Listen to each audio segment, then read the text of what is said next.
Hola, buenas. 10 de noviembre. Estoy como... Hoy día es martes. Ayer empezó mi semana de receso en la U, así que claramente lo primero que hicimos fue leer libritos. Está nuevito, llega a brillar. El libro que decidí leer es Mecánica Cuántica para Principiantes de Chan Jan.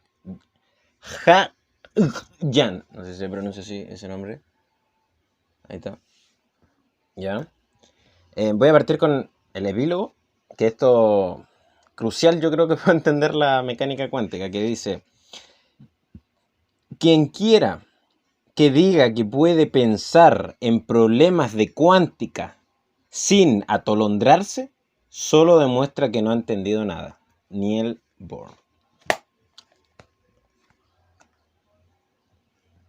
Parte bastante, el epílogo es bastante crucial con la frase de Bohr y que tiene mucho sentido. Que bueno, el texto parte lo de siempre. Yo no voy a leer el texto, voy a comentar más o menos de qué se trata y lo que a mí me dejó, lo que a mí me sirvió el texto, pero no voy a comentar el texto. Si usted quiere el texto, vaya, PDF, se lo lee y saca sus propias conclusiones, etc. Por lo mismo, porque los problemas de lenguaje, que vamos a ver también. ¿Ya? Entonces el texto como que parte haciendo la reseña de que escriben estos libros de cuántica para poder... uy, se nota ahí la precariedad de mis condiciones materiales, güey. Ya no importa. No me había fijado en eso, pero bueno, si a mí no me importa, a nadie debería importarle, así que pico. Parte el texto como haciendo la alusión a que la cuántica, como es un tema que hasta para los físicos y para los químicos es un tema como que ni ellos entienden, la gente normal, tú sabes, por la gente estándar, pues, oye, la gente que no hace ciencia, estos temas obviamente son mucho más complejos son como más complejos de digerir. Yo hago la alusión siempre cuando se toma el conocimiento, como comer conocimiento, ¿no es cierto? Después lo así, bueno, lo que pasa con la comida, pues lo haces caca, ¿ya? Eh, entonces el texto, ¿qué le pasó? Entonces el texto parte como diciendo, el escritor, o sea, el doctor, dice parte, voy a escribir este texto en parte para enseñar a la gente que, como, por qué existe la mecánica cuántica y de dónde nace y a qué se refiere, para evitar ¿cómo se llama? A estos pseudocientíficos rancios que usan el término ciencia para weas que no son ciencia. Por ejemplo, ahí dice así como la cuántica del amor, la astrología cuántica. Y bueno, eso pasa con mucha mierda, o sea, la neuromercadotecnia, la neuropublicidad y pura mierda así. Que a mí en lo que es como cosas más biológicas de neurociencia, cuando meten la ciencia en weas que no son de ciencia, puta que me hierve la sangre, concha. Pero eso. Qué horrible, porque lo peor es que tú no sé, a la gente que hace astrología, o por ejemplo, conceptos súper físicos, vibración, energía, conceptos súper físicos.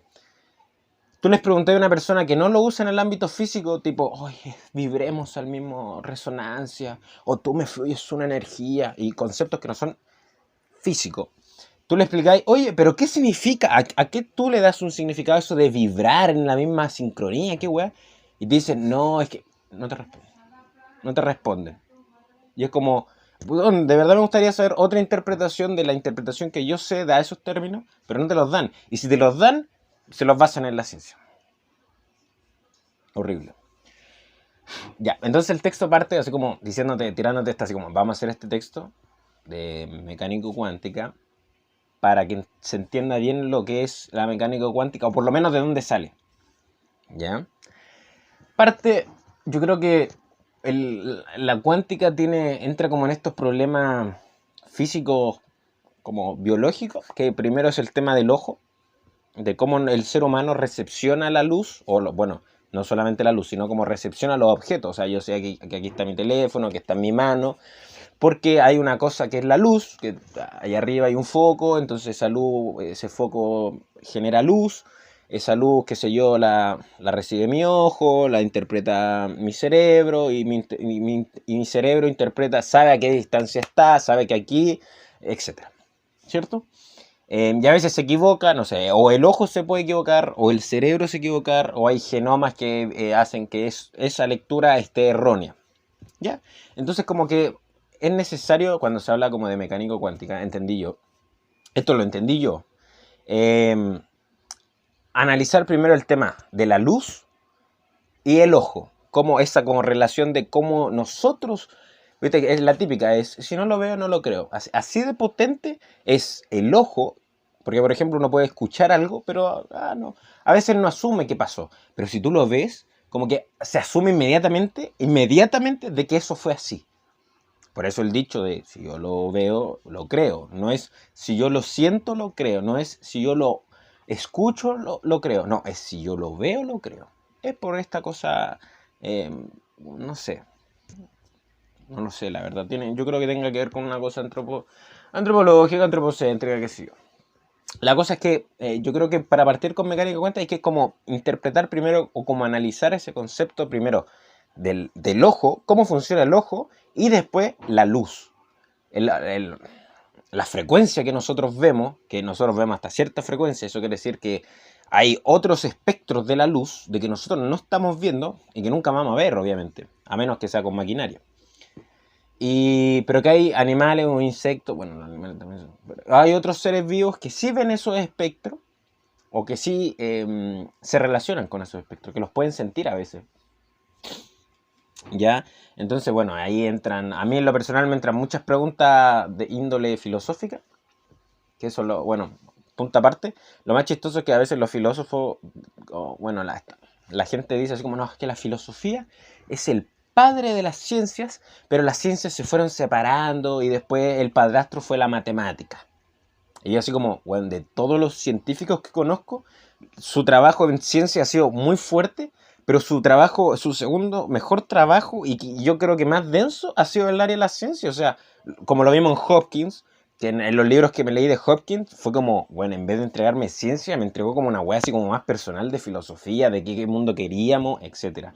Lo mismo con mecánica cuántica, el Bohr, Heisenberg creo que también escribió muchos textos de filosofía, hizo muchas conferencias, etcétera. Bueno, ese es mi punto de detalle. Yo creo que hacer ciencia es como más hacer como una especie de filosofía, pero más práctica. No sé, mi punto de vista. Bueno, entonces como recalcar eso que para mí, para abarcar como la mecánica cuántica desde así como lo más, para poder entenderlo muy bien, entender cómo funciona el ojo y la luz. Y de hecho por eso mismo el texto no parte como con la interpretación que nosotros tenemos del ojo, pero sí de la luz. O sea, parte diciéndote así como las propiedades de la luz, las interrogantes de la luz, etcétera. Entonces te empieza a hablar del espectro, de la luz, lo que podemos ver.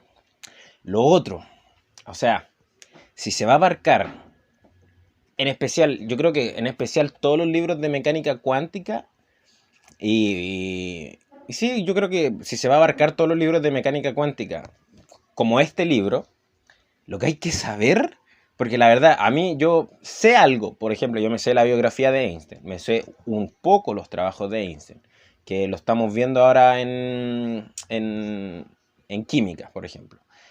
Em, Feynman, yo entre comillas me suena quién es Feynman, no me he visto su biografía, la voy a estar leyendo, no sé sus trabajos, me equivocaría, así que no lo voy a decir. Heisenberg lo conozco, me sé más o menos su biografía, me sé me sé un poco su trabajo, porque también lo estoy viendo ahora en Química General 2, el tema de los números cuánticos. Entonces me sé más o menos su trabajo. Schrödinger, no sé cómo se dice el nombre. Ya. Eh, también sé que es su trabajo, sé su media biografía, y aún así, por ejemplo, se me hizo súper complejo. Mira, es un libro relativamente delgado, pero se me hizo un poco más complejo porque hay muchos nombres científicos, hay muchos nombres de trabajo, entonces yo creo que para poder abarcarlo bien y poder darle una comprensión mejor al texto, hay que saber el contexto de la situación y los trabajos de cada científico. Es como lo mismo, por ejemplo, cuando se lee filosofía. O sea, tú no partís leyendo filosofía así como los contemporáneos. partir leyendo los antiguos para saber que este filósofo tomó la idea de este y así todo el rato. Entonces lo mismo. Y por eso, por ejemplo, cuando se ve modelo atómico, no se parte al tiro, la mecánica cuántica. No, pues se ve Demócrito, Dalton, Thomson, Rutherford, Bohr y la mecánica cuántica. En ese orden. Porque se fueron tomando puntos, etc. Entonces, de la misma manera, hay muchos nombres. De hecho, el texto tiene una parte solamente para los personajes de la mecánica. Es un anexo, mira. Anexo de la mecánica cuántica y es una página, 2 páginas, 3 páginas, 4 páginas, 5. Son 5 páginas de puros nombres de físicos que participaron en esta construcción de la física de las partículas. Entonces, claro, no hay que saberse todos me quedé pegado con los filósofos. Todos los físicos, pero por ejemplo, saber así, si voy a leer mecánica cuántica, mínimo tenéis que saber Einstein, Bohr, Schrödinger, que es el del gatito del gatito de Schrödinger, que estaba medio muerto. Aquí también lo comenta, ya ahora entendí por qué, dónde viene. Heisenberg y Feynman está muy fuerte ahí. Y después hay unos que son como muy puntuales, pero son muy importantes. Y hay muchos que yo no conocía. Entonces, si vaya a partir con mecánica cuántica, hay que saber el trabajo de esos físicos. Sí o sí. O sea, obligado. Porque no voy a entender nada. Pues como que si, no sé, estuve ahí leyendo biología y no sabéis quién es Darwin. Tipo, está ahí, quiero saber evolución. No sabéis quién chucha es Darwin. Así de poco íntegro va a ser la lectura. Y aparte se hace más interesante porque como que se te va relacionando todo. La idea es que se te vaya a ir comprendiendo el texto. ¿Ya? Se me está haciendo muy largo el texto, pero la verdad siento que es muy potente el tema y la verdad me gustó harto, así que creo que voy a hablar harto, por lo mismo. Lo dejé todo anotado, porque así me gustó harto, entonces quería ser bien ordenadito. Otro parte diciendo el texto que una de las cosas más complejas que tiene la mecánica cuántica es que no es obvia. O sea, no es como, intuitiva. Lo nombran como yo creo que unas 12 veces en varias partes. Y ese es como que siento, como lo dicen los otros físicos y los científicos, dicen, la mecánica cuántica es compleja porque no es intuitiva. Por ejemplo, la dinámica, que es el estudio de por qué surgen los movimientos, sí puede ser más intuitiva porque, no sé, estas cosas caen. La cinemática es 1000 veces más intuitiva, ¿cierto? Porque esto cae y uno mide la velocidad, etc.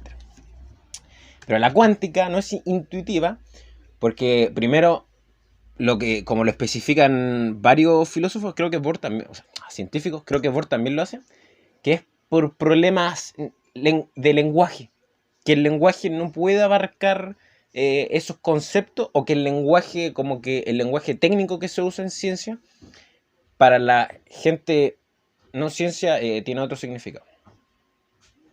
¿Ya? Entonces, por ejemplo, yo siempre, a mí como me gusta la biología, lo he dicho 1000 veces, el tema de Darwin, evolución. Teoría de la evolución, Darwin y Wallace. En la ciencia se entiende que una teoría es porque las ciencias lo que hacen es observar. Yo no puedo observar cómo la primera ameba se fue convirtiendo en una célula más formal, o cómo el primer pez se le fue construyendo los pulmones. Yo no puedo ver eso. Yo no puedo ver, no sé, cómo de los dinosaurios se formó la gallina, o los aves en general, las aves. No puedo verlo, imposible, porque una, cronología, o sea, un tema de tiempo, y segundo, que no puedo viajar en el tiempo. Entonces no se puede, por eso se llama teoría y no son postulados como firmes. Pero en la ciencia, en la evolución se ve. O sea, en la biología la evolución está, y de hecho se hace más fuerte a medida que la ciencia avanza, por ejemplo, en bioquímica, en genética, en todos esos mundos se hace más fuerte la evolución. Pero para la gente que no estudia biología o que no estudia ciencias como en sí, cuando dicen teoría es como si fuera falso, es como si fuera una idea.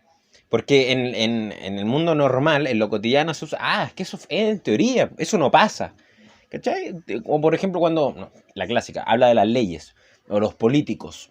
Y uno, no, es que eso es, en teoría, los políticos son una mierda igual. ¿Cachai? Entonces como, en teoría en el mundo normal sirve como para hablar de algo que es como, debería ser así, pero nunca va a pasar así. Pero en ciencia tiene otro significado. ¿Ya? Y lo mismo pasa aquí. Esos gritos. Bueno, entonces lo que recalca aquí, que el problema que para comprender la mecánica cuántica hay que saber matemáticas. Porque el lenguaje queda muy corto. Y no hay como una forma de cambiar el lenguaje o qué sé yo, para dar esa interpretación exacta. No sé. Problema filosófico, problema de lenguaje y al final el lenguaje va creando la realidad. Pero creamos la matemática, ¿cierto? Entonces la matemática, de hecho creo que Heisenberg también dice así como la única forma de ver el átomo es a través de la matemática. Porque tiene esas complicaciones físicas dentro de la dualidad de onda-partícula, etc. Y el tema de la comprensión, que es lo más entretenido físicamente y filosóficamente que a mí me pareció. Entonces yo creo que estamos obligados en este canal, bueno, en YouTube, a analizar y ver filósofos que tomen el tema de, primero, qué es la realidad, y segundo, el tema del lenguaje. Así que yo creo que se viene sí o sí, obligado. Ya. Yo con esto voy a terminar la primera parte. Voy a hacer unas 2 o 3, porque es muy bueno el tema, me encantó. ¿Ya? Ya. Por ejemplo, hablando del lenguaje, el tema de decir la probabilidad, por ejemplo, para los que sepan algo de mecánica cuántica, los que no, porque si son muy mayores y no lo saben, hay muchos canales de YouTube que Santolaya, Quantum Fracture, etcétera, que lo explican. Si son jóvenes y no lo entienden, denle tiempo, y si son jóvenes y no saben qué es, denle tiempo porque después se lo van a explicar. Por ejemplo, se supone que esas son las regiones donde es probable encontrar electrones. Ya. Max Born, que no es Niels Bohr, es Max Born, es otro físico, dice que hablar de probabilidad no es tan preciso, sino de amplitud de la probabilidad. Esto aquí yo callé, porque dije, primero son definiciones matemáticas. O sea, yo no tenía chucha idea que una probabilidad y una amplitud de probabilidad son diferentes. Pero aquí lo explica que una probabilidad, por ejemplo, las probabilidades se suman. Y una amplitud de probabilidad no se suma. Y eso era como lo más crucial, por así decirlo, porque que un átomo estuviera en un punto y el otro punto, tú no podías sumar esa probabilidad. O sea, la amplitud de probabilidad es como que se analiza de un electrón, por así decirlo. Entonces, y por eso mismo como el foco de estudio siempre fue el electrón, porque era el que más hay y es el que tiene un electrón. Entonces, como más fácil estudiarlo. Entonces, en ese punto es buenísimo porque ya te da como un problema. Ahí ya de partida tenía un problema gigante. Porque, por ejemplo, yo que estoy viendo cuántica ahora, en Química General 2, me hablaron de eso. Es la probabilidad de que exista y la probabilidad de que exista acá. Pero parece que en física no usan ese término. Y creo que en matemática es muy diferente. Entonces, en ciencia hay que ser muy específico. Y claro, por ejemplo, una persona normal que entienda un poco de matemáticas te dice así como, las probabilidades se suman, entonces existe la probabilidad de que... Pero no es tan así.